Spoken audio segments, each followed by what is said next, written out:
அஸ்ஸலாமு அலைக்கும் friends. 1/2 kg mutton biryani என்னோட ஸ்டைலில் எப்படி செய்து பார்க்கலாமா?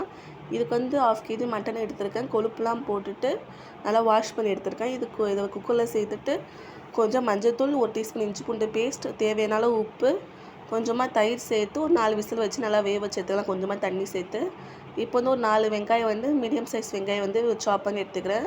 ஒரு 100 கிராம் அளவுக்கு ஆயில் சேர்த்துட்டு பட்டை, லவங்கம், ஏலக்காய் சேர்த்துட்டு நம்ம சாப் பண்ணி வச்ச வெங்காயம் சேர்த்து நல்லா கோல்டன் ப்ரௌன் ஆகணும். அது வரைக்கும் நல்லா வேக வச்சு எடுத்துக்கலாம். சைட்லேயே வந்து பாஸ்மதி ரைஸ் வந்து ஒரு 1/2 கிலோ எடுத்து ஒரு 3 தண்ணி வாஷ் பண்ணி ஊற வச்சு எடுத்துருக்கேன். இப்போ நல்லா வெங்காயம் வெந்ததுக்கப்புறமா ஒரு கைப்பிடி அளவு கொத்தமல்லியும், புதினா, 2 பச்சை மிளகாய் சேர்த்து நல்லா வதக்கிக்கலாம். இப்போ வந்து இது கூடயே வந்து எண்ணெயிலேயே 1 டீஸ்பூன் அளவுக்கு தனி மிளகாய் தூள் வந்து நான் சேர்த்துருக்கேன். இப்படி சேர்க்கும்போது நல்ல ஒரு கலர் கொடுக்கும். இப்போ 4 மீடியம் சைஸ் தக்காளி வந்து சாப் பண்ணி அது கூடயே சேர்த்து நல்லா மிக்ஸ் பண்ணி எடுத்துக்கலாம். தக்காளி நல்லா மேஷ் ஆகி வருதுக்காக கொஞ்சமாக உப்பு சேர்த்துக்கிறேன் நான்.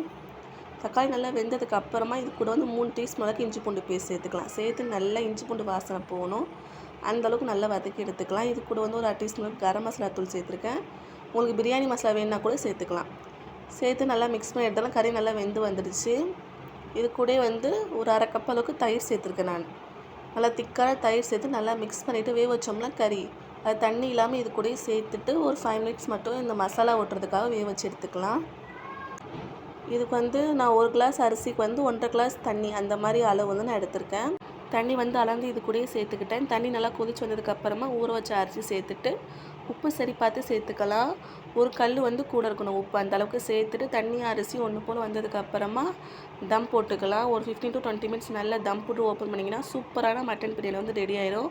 அரிசி வந்து ஒத்தியாக சூப்பராக வந்து கிடைக்கும். இது கூட வந்து நம்ம நெய் ஊற்ற தேவையில்லை, ஏன்னா மட்டன் கொழுப்பு போட்டுக்கோம்னா அதே நல்லா ஃப்ளேவர்ஃபுல்லாக இருக்கும். வீடே மணக்கிற அளவுக்கு சூப்பரான மட்டன் பிரியாணி வந்து ரெடி. கூடயே வந்து மட்டன் சூப், மட்டன் கிரேவி, ரைத்தாலாம் வச்சு சாப்பிட்டு எனக்கு பிரியாணி வந்து சூப்பராகவே இருந்துச்சு. உங்களுக்கு மட்டன் பிரியாணி பிடிக்குன்னா இந்த வீடியோ லைக் அண்ட் சப்ஸ்கிரைப் பண்ண. அடுத்த மீன் பார்க்கலாம். பாய்.